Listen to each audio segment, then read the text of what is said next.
Continuamos hablando acerca del proceso de reorganización judicial para los comerciantes, para las sociedades comerciales en Colombia, y habíamos hablado en videos anteriores acerca de los requisitos para que sea admitida una empresa o una persona natural que ejerza el comercio ante la Superintendencia de Sociedades para que sea admitido. Habíamos hablado de los requisitos. Ahora vamos a hablar de los efectos que se dan al interior del proceso, es decir, desde la apertura del mismo, incluso de los efectos que se dan desde la radicación de la solicitud de reorganización, el tiempo que pasa entre la radicación y la admisión, y posteriormente de la admisión en adelante. En este video número 2 y en los videos sucesivos vamos a ir decantando, desarrollando, explicando paso a paso lo que se da, las vicisitudes de este proceso y lo que sucede al interior del mismo. Bien, una vez admitida la solicitud, pero antes de admitir puede pasar lo siguiente. Habíamos hablado de que los requisitos son más o menos 16 ítems. Una vez cumplidos esos ítems, puede ser que falte alguna información, puede ser que falte complementar algo. Entonces lo que hace el juez del concurso es que devuelve la información mediante un oficio de requerimiento, lo que conocemos en el litigio o en los jueces civiles como inadmisión de la demanda. Aquí no hablamos de inadmisión de la demanda porque no existe demanda como tal, sino que hablamos de requerimiento o de oficio que se envía al deudor que solicita el concurso, la apertura del concurso, para que en los 10 días hábiles siguientes a ese requerimiento, entre la situación de que entre la fecha que radicó la solicitud y los requisitos que no cumple, lo pueden requerir para que entre los 10 días hábiles siguientes, por ser términos judiciales, cumpla con dicha información o complemente el requerimiento que le han solicitado de algunos o varios requerimientos de los 16 requisitos que se solicita por parte de la ley 1116 para la admisión. Una vez el deudor cumpla con dichos requisitos, podrá entonces mediante examen posterior el juez del concurso, a través de la delegatura de procedimientos de insolvencia, admitir dicho proceso de reorganización judicial. Una vez admitido, ese auto de admisión no tiene recursos, alguno, se sigue adelante. Lo que pasa es que si hay algunas falencias o demás, se puede pedir más adelante el control de legalidad con base en el artículo 5 de la ley 1116 al juez del concurso. Pero una vez admitido, ya hay unos efectos que, como dije al inicio, se dan unos efectos desde la radicación misma del proceso. Esto lo manda el artículo 17 de la ley 1116, y es unas prohibiciones especiales al deudor, que las vamos a decantar. Básicamente, grosso modo, es: no pueden hacer reformas estatutarias, no pueden pagar obligaciones distintas del giro ordinario de los negocios, no puede hacer terminaciones unilaterales, constituir fiducias en garantía y una serie de limitaciones que este artículo 17 ha sido criticado ampliamente, y lo vamos a decantar más adelante qué ha sucedido con esto, porque algunos estudiosos de la materia han dicho: hombre, eso es una desconfianza de entrada para el deudor y todas esas prohibiciones que trae el artículo 17. Pero bueno, así está establecido en la ley, así ha sido posteriormente regulado o adherido o complementado por la ley 1429 de 2010, en la que dijo que conformaba parte del giro ordinario de los negocios para pagar básicamente los créditos, algunos créditos laborales, algunos créditos fiscales y proveedores, que son la parte más que más se requiere de atención en dichos procesos. Pero que se tiene claro que a partir de la radicación existe esa prohibición, y la diferencia entre la radicación y la admisión es que se requiere autorización expresa del juez del concurso para hacer alguna situación de las que están prohibidas en el artículo 17 de la ley 1116, y que incluso una vez admitido al proceso de reorganización, ya ni siquiera va a ser lo de la autorización del juez, sino que se traerá a colación la sanción especial de ineficacia. Recuerde que la ineficacia del Código de Comercio es una ineficacia general, pero aquí hay una ineficacia especial, como norma especial de la Ley 1116 de 2006, y que trata la ineficacia, es decir, el acto jurídico es como si no hubiera existido. Es decir, si se incurre en las prohibiciones del artículo 17 de la Ley 1116 de 2006 por el deudor, el acto será declarado ineficaz de pleno derecho. ¿Qué es declarado ineficaz de pleno derecho? Que no requiere ni siquiera pronunciamiento del juez del concurso, pero que en indebida manera se haya efectuado alguna de estas prohibiciones, pues se podrá ser declarado también o reconocido mejor por el juez del concurso. Porque una cosa es decir el acto es ineficaz y otra cosa es que tenga el efecto de ineficacia que se requiere. Pero entonces hay que tener en cuenta que el deudor, si bien accede a este tipo de procedimientos para negociar sus créditos, para conservar la empresa, para conservar el empleo, el crédito, para seguir adelante con una empresa que sea viable, no como lo denominan algunos críticos, y me parece importante, no zombies o de pronto entes que sobreviven por sobrevivir, que ya están muertos, que requieren es una liquidación patrimonial, sino de verdad empresas, organizaciones que están operando, pero que su caja ha sido afectada por diversas razones de tipo externo, de tipo interno, y que requieren realmente de esta ayuda, de este mecanismo de insolvencia, para pagar, en el entendido de que es para pagar las acreencias, en el entendido de que no es para que se salve el empresario, pero ahorita tengo una crítica frente a esto, sino para que sobreviva la empresa. Pero si sobrevive la empresa, pues salvan todos, se salvan los acreedores y se salva el empresario. Es que me llama mucho la atención porque dicen que hay una frase que hablan en el argot jurídico: es mejor un mal arreglo que un buen pleito. Yo no estoy de acuerdo. Es mejor un acuerdo justo, equitativo, que un pleito prolongado y que desgaste las partes del aparato judicial y demás. Como acá, viva la empresa y muera el empresario, viva la empresa y abajo el empresario. No, los dos. Eso es como decir que es mejor tener amigos que plata. No es mejor tener las dos, amigos y plata. Entonces aquí lo mismo, es mejor que sobreviva la empresa para que sobreviva el empresario también. Es que todos se benefician. Lo que debemos de interiorizar es que un tipo de proceso de estos es para que sobreviva toda la organización y por ende todos los que se benefician de ella, ¿cierto? Entonces, si no sobrevive la organización, pues ¿qué va a pasar? Se liquida el patrimonio y pues es como la energía que no se muere y no que se transforma. Entonces vuelven los bienes a la economía, esto va circulando. Pero si hay una organización que puede sobrevivir, que puede pagar sus acreencias, que tiene un plan de negocios estratégico, que puede seguir adelante con su organización, pues lo mejor es acogerse a un mecanismo de estos para poder negociar con todos los acreedores, para poder sacarlo adelante. Entonces, en ese sentido, para que se tenga en cuenta que este mecanismo tiene una gran cantidad de beneficios, pero también exige una gran cantidad de cargas al deudor. Para conservar un equilibrio, a veces las personas hablan desde el desconocimiento, porque esto no es para que beneficiar al deudor y que se perjudique al acreedor, no, por el contrario. Aquí hay muchísimas normas y principios generales del derecho concursal que ayudan a que se conserve un equilibrio entre los acreedores y entre el deudor, para que ambos lleguen a conformar sinergias y sigan como socios comerciales. Es que finalmente la DIAN, los impuestos, las entidades financieras, los laborales, los créditos garantizados con garantías mobiliarias, los créditos hipotecarios, son socios comerciales finalmente de la organización. Finalmente lo que se busca es que la organización esté bien, que se curen los males para que todo el mundo tenga su pago. Lo que pasa es que a veces no se pueden atender como fueron pactadas primigeniamente las obligaciones. Les toca hacer un plan de negocios para a veces alivianar, renegociar, estructurar mejor el plan y el desarrollo de la actividad para que entonces se puedan atender todos los negocios y todos los pagos y las obligaciones, ojalá en un tiempo prudencial. Hay veces que hay deudores que abusan de la figura, te piden 20 o 30 años, no sé qué, no.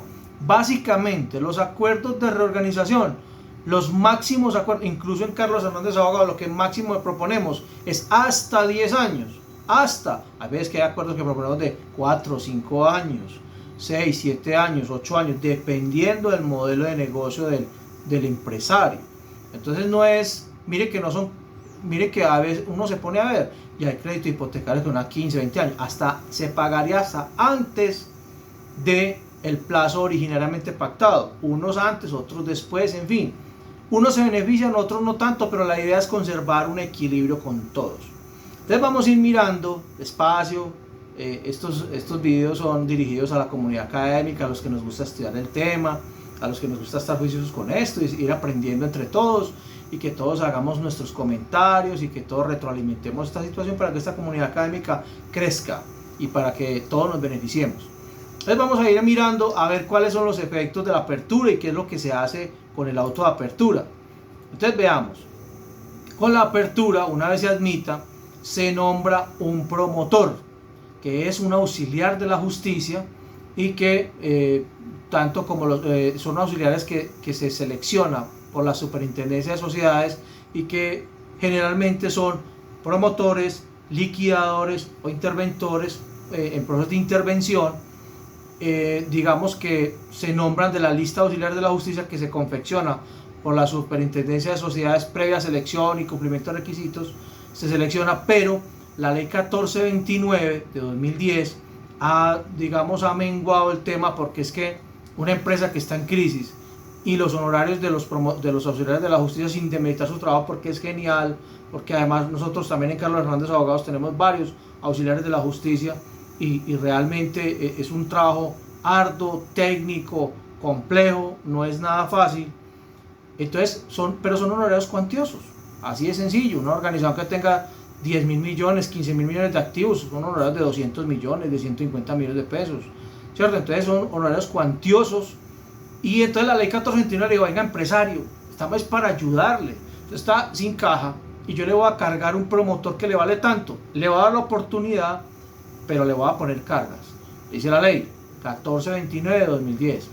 Le voy a dejar que usted como representante legal sea el promotor. Entonces usted tiene dos calidades.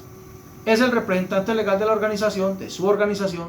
Su organización sigue en el giro ordinario de los negocios, pero adicionalmente usted va a tener una carga, que es que usted va a estar investido de algo que se llama promotor del concurso.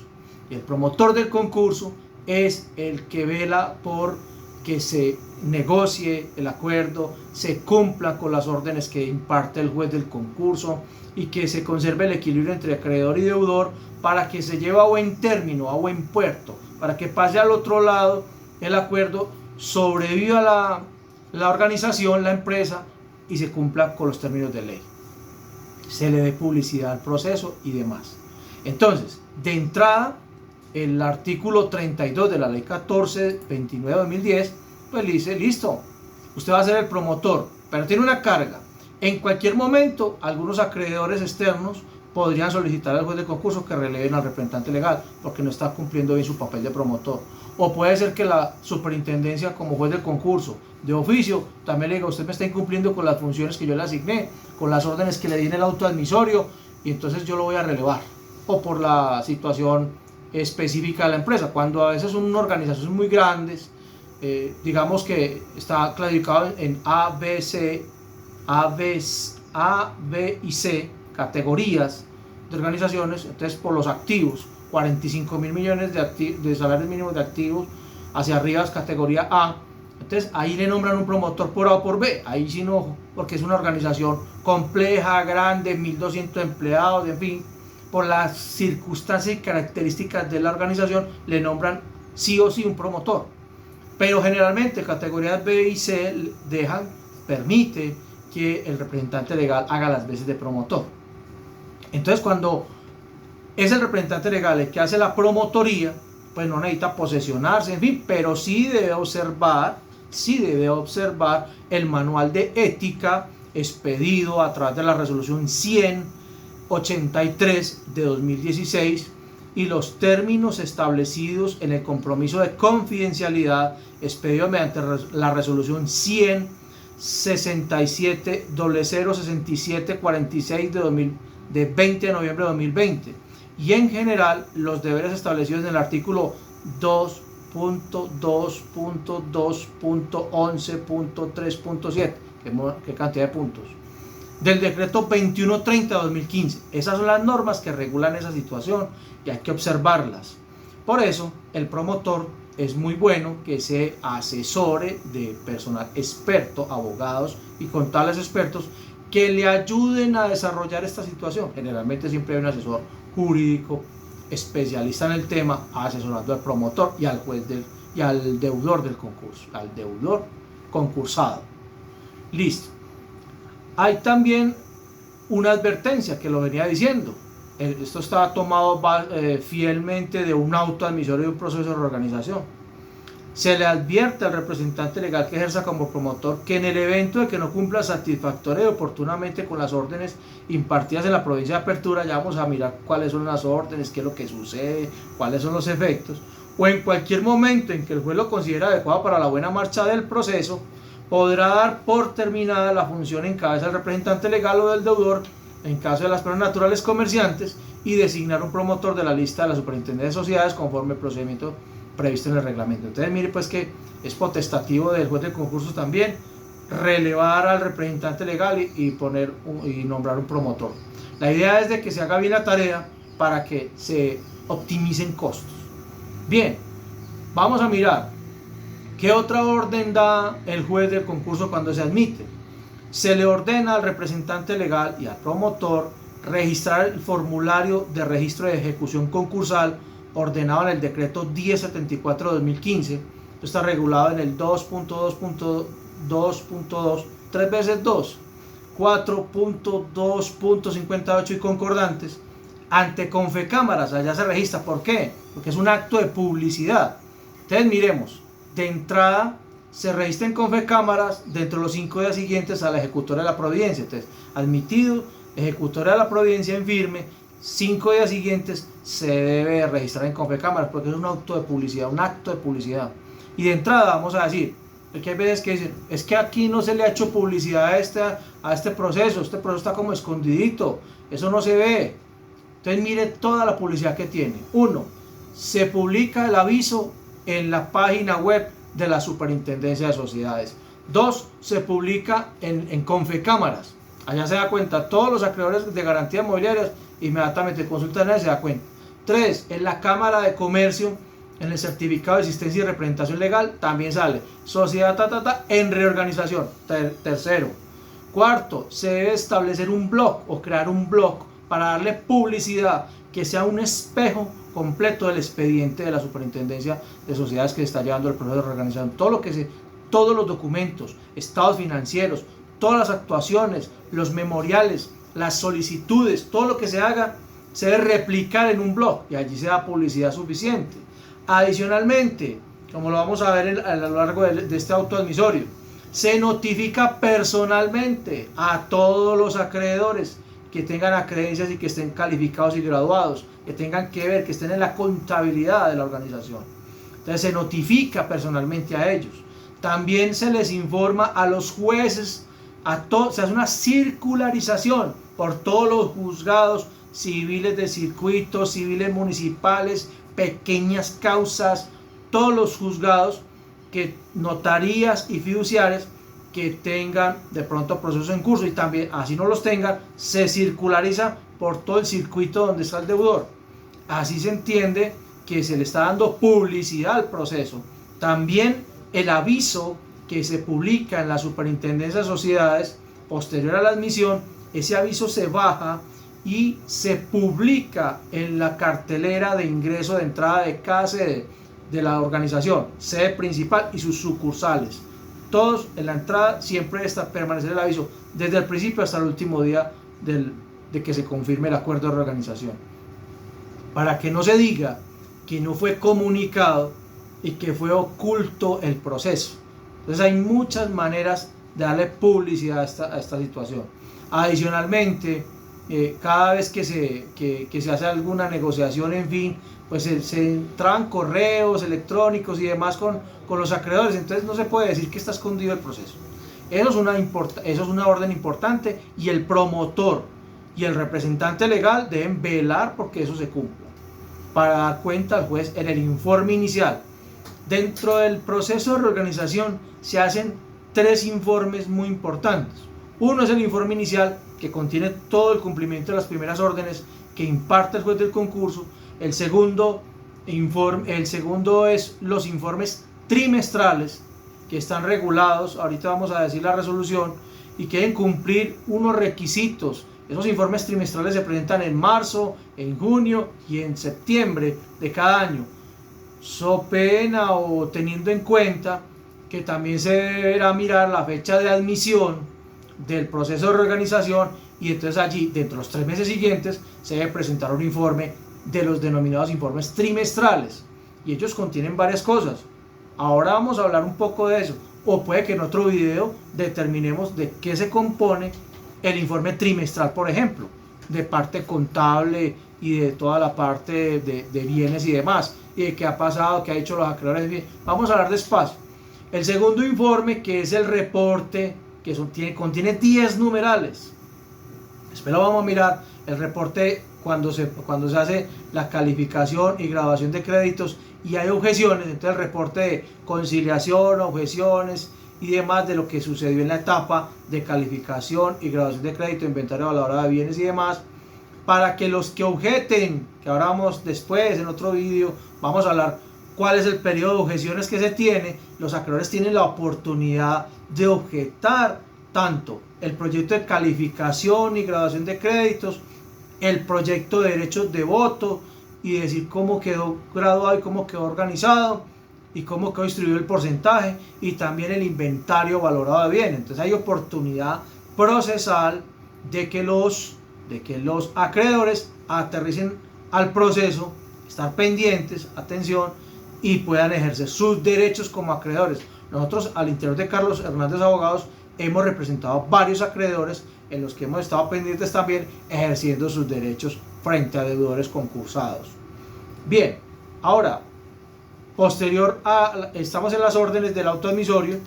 También se ordena al deudor que dentro de los 10 días siguientes al auto admisorio, a la fecha de notificación de la providencia que admite al proceso de reorganización, presente una actualización del inventario de activos y pasivos. Mire esto tan importante. Una cosa es cuando se radica el proceso y se presenta y se admite, y otra cosa es pasados 10 días a la admisión del mismo, hay que hacer una actualización. Recuerden que hay veces, pues la superintendencia no da abasto, y a veces a mí me ha tocado procesos que lo presento un mes X y a los 4 meses me resuelve la admisión, o hay veces que es muy efectiva dependiendo de la intendencia en cada ciudad, por ejemplo intendencia de Bogotá, Medellín, Cali, en fin, Barranquilla, Cartagena, Cúcuta, dependiendo, Bucaramanga, dependiendo de la intendencia. Hay veces por la cantidad de trabajo, etcétera, hay veces que he presentado un proceso, requieren o no requieren, y lo admiten a los 10-20 días, rápido. Hay unas más eficaces que otras por el volumen, sobre todo por el volumen, no porque la entidad es maravillosa, pero el volumen de trabajo.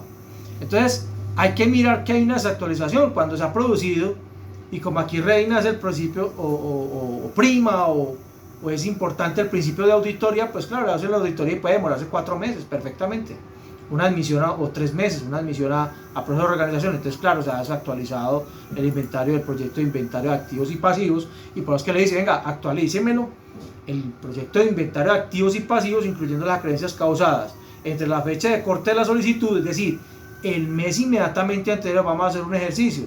Si se solicita en este mes de agosto, pues el corte debe ser al 31 de julio, y si lo admiten por allá en noviembre, pues entonces la fecha entre la fecha de corte de la solicitud y la fecha del día anterior al presente auto. Entonces, corte de la solicitud en nuestro ejercicio 31 de julio, actualizado al día inmediatamente anterior al auto de apertura. Entonces ahí se puede producir alguna situación, algo que haya cambiado en los activos o en los pasivos, y se debe presentar soportados con estado de situación financiera, estado de situación financiera, en un estado de resultados integral y notas a los estados financieros a la mencionada fecha, es decir, un día antes de la admisión, las cuales deberán tener especial énfasis de elaboración conforme lo dispuesto en el decreto 2420 del 14 de diciembre de 2015 para cada uno de los grupos preparadores de información financiera, o sea, ajustados a normas NIF, y con el respectivo anexo. Estos deben de ser suscritos y tenerse por el representante legal, el contador y el revisor fiscal. Adicionalmente a ese informe de actualización, se debe aportar las políticas contables relacionadas con la adopción de normas internacionales de información financiera o normas NIF y la elaboración y presentación de sus estados financieros. También se debe aportar una relación de los bienes inmuebles y bienes muebles sujetos a registro de propiedad de la concursada, soportados con los certificados de tradición y libertad, miren, y deben de ser actualizados, y fotocopias de las tarjetas de propiedad de los vehículos, si es en el caso de que la sociedad tenga vehículos. C. Se debe atender lo señalado en el 2.2.2.4.2.31 del decreto 1074-2015, que requiere indicar en dicho inventario, atención a este tema, requiere indicar en dicho inventario los bienes dados en garantía. Bienes dados en garantía. Aquí es una actualización porque desde el principio, desde que se radica la solicitud, se debe inventariar y se debe decir qué bienes están dados en garantía. Y se deben clasificar en necesarios y no necesarios para el desarrollo de su actividad económica. Entonces, una cosa es que yo tengo un bien grabado con prenda y que no lo necesite para el giro ordinario de los negocios, y otra cosa es que lo tenga grabado con prenda y lo requiera para la operación. Ahí hay una gran diferencia, y cuando vayamos a hablar de las garantías mobiliarias más adelante, vamos a ver las diferencias que hay entre diferenciar esto o no, y cuál es el momento de ejecución que tiene el acreedor garantizado cuando no hace parte del giro ordinario de los negocios y cuando hace parte del giro ordinario de los negocios. Y debe venir con la correspondiente valoración reflejada en los estados financieros, acompañada del avalúo que soporta el registro contable. Entonces, generalmente los valores que se dan son valores contables, pero cuando se trata de garantías mobiliarias o de créditos garantizados o con garantías o créditos garantizados, deben de traer un avalúo incluso comercial. De igual manera, informará sobre los procesos de ejecución. O sea, hay que volver a decir, mire, a la sociedad la están ejecutando, procesos ejecutivos o de cobro coactivo, X y Y, fulanito y tal y pascual. El cobro y mecanismos de pago directo. Entonces, los acreedores garantizados, cuando el deudor no les paga a tiempo, inician la ejecución del pago directo o la ejecución de su garantía, en fin, e inscriben el formulario ante Confecámaras para ejecutar su garantía mobiliaria por la ley 1676 de 2013. Entonces, ¿qué sucede? Aquí también, como quedan afectos, adheridos, suspendidos en el tiempo esos créditos garantizados también, pero se debe informar cuáles, hacer como un resumen allí de actualización de cuáles son los procesos ejecutivos que están en cobro, quiénes están en cobro, quiénes están ejecutando pagos directos que cursen en contra de la deudora y que afecten bienes dados en garantía. Entonces, en ese sentido, queda actualizado lo que concierne al inventario valorado de bienes. También otra orden que da dentro del auto admisorio el juez de concurso es que se ordena al deudor y a quien ejerce las funciones de promotor, a los dos le ordena, comunicar a todos los jueces y autoridades jurisdiccionales, a las fiduciarias, a los notarios y a las cámaras de comercio que tramiten procesos de ejecución de garantías, de jurisdicción coactiva, como por ejemplo la DIAN, los municipios, las entidades territoriales y municipales territoriales que cobran impuestos y demás, y todos los acreedores de la deuda, sin perjuicio de que se encuentren ejecutando su garantía por medio del mecanismo de pago directo, se debe relacionar lo siguiente. El inicio del proceso de reorganización se debe comunicar de la siguiente manera. Se debe anexar el inicio del proceso de reorganización y para tal efecto debe transcribirse el aviso expedido por la entidad, por las supersociedades. Entonces, al aviso que publica las supersociedades se adhiere y se envía la comunicación para que haya absoluta claridad, ya lo decíamos antes, unos minutos antes en este vídeo. B. La obligación que tiene de remitir al despacho, o sea, a la superintendencia de sociedades, y aquí vamos a hablar de un efecto puntual. Los procesos de ejecución, o sea, los procesos conocidos como procesos ejecutivos, los procesos ejecutivos hipotecarios, o que estén ejecutando la garantía hipotecaria, los procesos de pago directo, de ejecución de garantías mobiliarias, los procesos de restitución de tenencia a cualquier título, los procesos que se iniciaron por leasing, todos esos procesos que estoy mencionando quedan suspendidos. Y además, los procesos ejecutivos tendrán la obligación, y aquí hago una diferencia con los otros mecanismos que van a ser incluidos en la nueva ley, que ya empezará a regir, ya fue aprobada por el Congreso en pleno para las MIPYMES y demás, como estoy hablando del proceso judicial abreviado, el proceso de liquidación judicial simplificada, estoy hablando de los mecanismos NEAR y del mecanismo PRES. Todos esos mecanismos extrajudiciales se diferencian de los judiciales en que, por ejemplo, los procesos ejecutivos se suspenden y las medidas cautelares se suspenden, pero no se trasladan a la superintendencia de sociedades, en tanto que acá pierde competencia y jurisdicción el juez que está tramitando la causa en el proceso de ejecución, y las medidas cautelares y el proceso ejecutivo se trasladan por fuera de atracción a la superintendencia de sociedades. Mírelo, acá lo dice la orden. La obligación que tienen de remitir a este despacho, o sea, a la super, juez de concurso, por fuera de atracción y por competencia excluyente, así sea la DIAN, lo excluye la superintendencia de sociedades dentro del proceso, en el marco del proceso de reorganización, a todos los procesos de ejecución o cobro, ejecución o cobro. Entonces un proceso laboral, no, ese es un proceso declarativo, todavía no. Es un proceso verbal, no, ese no. Los de ejecución o cobro que hayan comenzado con anterioridad a la fecha de inicio del proceso de reorganización, y advertir sobre la imposibilidad de iniciar, o sea, el que estaba pensando iniciar un proceso, pues no lo puede iniciar, o continuar demanda ejecutiva o de ejecución en cualquier otro proceso de cobro contra el deudor en los términos del artículo 20 de la ley 1116 de 2006. Pero ello tiene unas cargas, ahorita vamos a hablar. Recuerden que hay pasivos reorganizables y no reorganizables. El artículo 32, creo, si no estoy mal, de la ley 1429 de 2010 habla de los pasivos no reorganizables. Todas las retenciones que sean en favor del fisco, retención en la fuente, y las retenciones de la seguridad social, como los gastos de administración post, es decir, a partir del auto admisorio, no son sujetos de reorganización. Sí lo son los saldos acumulados y, por ejemplo, los impuestos como IVA y demás, y renta y otros impuestos, son graduados, y si son multas de tránsito, no son impuestos, aunque sea una entidad pública, no van de primero sino de quinto, por ejemplo, o multas en las superintendencias distintas, superintendencias de sociedades, de industria y comercio y demás. Esas multas no son impuestos, aunque tienen cobro coactivo. Las multas que impone el Código Superior de la 14, todas esas multas van de quinto, pero se gradúan, se califican y hacen parte del pasivo reorganizable, en tanto que las retenciones en la fuente, las retenciones de seguridad social y los pasivos que se causen post en contratos de tracto sucesivo, muy usual con los contratos de leasing, muy usual con los contratos de arrendamiento de inmuebles y demás, pues esos son nuevos créditos y ya veremos el tratamiento que tienen.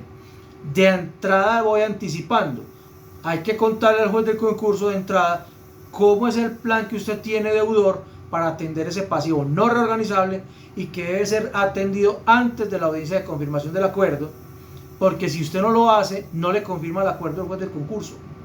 Si usted no atiende el pasivo no reorganizable de retención en la fuente, de retenciones de seguridad por seguridad social y de gastos de administración, pues no le van a confirmar el concurso. No hay norma expresa que diga que si usted no atiende, si hay norma que dice que si no atiende el pasivo de no reorganizable, de retención en la fuente y de seguridad social, no le confirman el acuerdo. Pero no hay norma expresa que diga que si no paga los gastos de administración, no le confirman el acuerdo, pero eso se sobreentiende.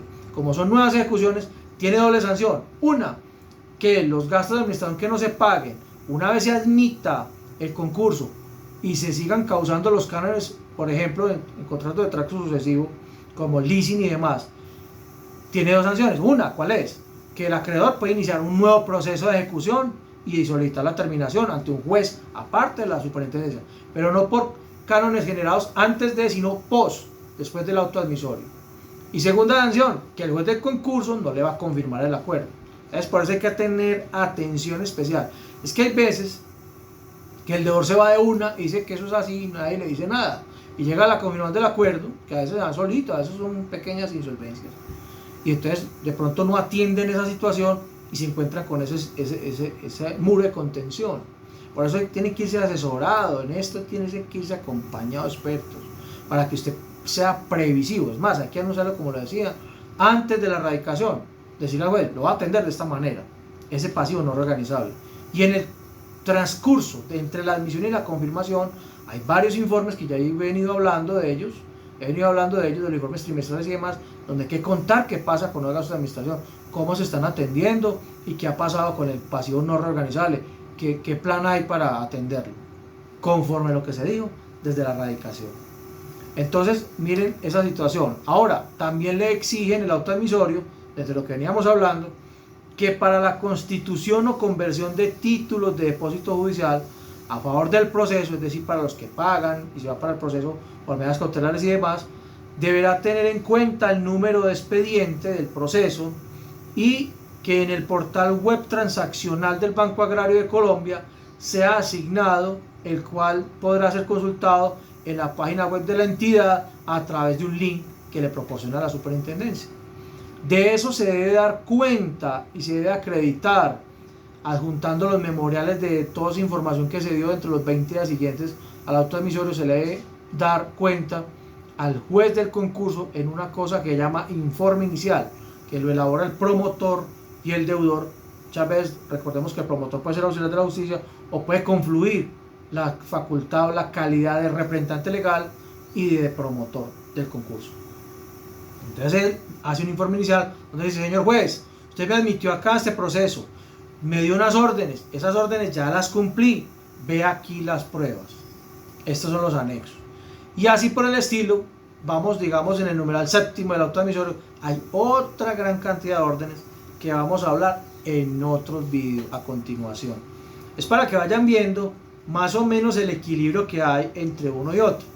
Quiero decir algo: si el deudor está beneficiado por esta normatividad y somete a sus acreedores a un proceso de este tipo, también ya van ustedes viendo, van mirando, según conforme lo que hemos hablado y lo que preceptúa toda la normatividad, que también hay un montón de cargas para el deudor, para proteger los derechos del acreedor, claro, porque la idea es de que se conserve la empresa, el crédito, pero que también se atiendan dichos pagos.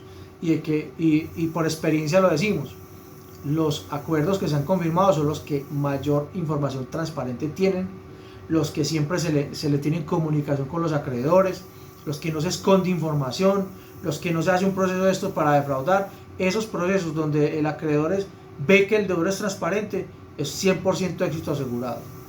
A veces me dice: ¿cuál es la probabilidad de éxito de este proceso? La probabilidad de éxito es observar los principios rectores del derecho concursal, ser leal y transparente con su acreedor, información al 100%, mantener informado, nosotros, norma en Carlos Hernández Abogados, mantener informado a los acreedores de todo lo que sucede, de todo lo que pasa al interior del proceso. Para eso publicamos blog, hasta nuestra página web también publicamos los procesos. Entonces, porque esto es una información que se debe darle publicidad suficiente. Hay acuerdos de confidencialidad y cosas, pero hay que darle la información suficiente para que el mundo entienda y interiorice qué es lo que está haciendo el deudor y podamos apoyarlo entre todos. Entonces, mire que hay cargas para el uno y para el otro. Y también el acreedor no queda impedido del todo, ya lo vimos, que si son situaciones que se causan, como los contratos de leasing, posterior al auto admisorio, también tiene ejecución adicional. Y así un montón de otras cosas. Lo vamos a ver despacio, video por video. Yo les dije que desde aquí salían por unos 30 videos, donde vamos a ir hablando. Esta es la segunda parte del proceso de reorganización. Recuerda seguirnos, hasta aquí vamos a dejar recuerda seguirnos en redes sociales, estamos en YouTube, nuestro canal Carlos Hernández Abogados. Agradecemos mucho sus comentarios, su tiempo para vernos, que esto les sirva, que esto sea material de estudio. También retroalimentenos, los expertos en el tema nos pueden contar cosas, nos pueden decir: doctor, no, así no es así, de esta manera. Listo, estamos para aprender, abiertos a aprender. La idea es de que todos participemos. Déjenos sus comentarios, suscríbase a nuestro canal, denle like si le gusta, apóyenos en nuestra manera de sentirnos apoyados y de sentir que esta comunidad, que ya va casi por el orden de los 13.000 seguidores, pues pueda seguir creciendo y pueda seguir beneficiándose de todo, de la información que debe ser abierta y debe ser para todos, para beneficio de todos. Bien, recuerda seguirnos también, estamos en Facebook, en TikTok, en Instagram y en redes sociales para que Carlos Hernández Abogados siga cumpliendo esa misión social y también de ayudarle a los empresarios y a los acreedores en esto que nos gusta, que se llama el derecho concursal. Hasta una próxima, amigos. Si usted desea separar una cita con nosotros, escríbanos al WhatsApp 317-572-9671. Separe una cita especializada con nosotros para atender su caso de insolvencia empresarial o de persona natural. Felicidades.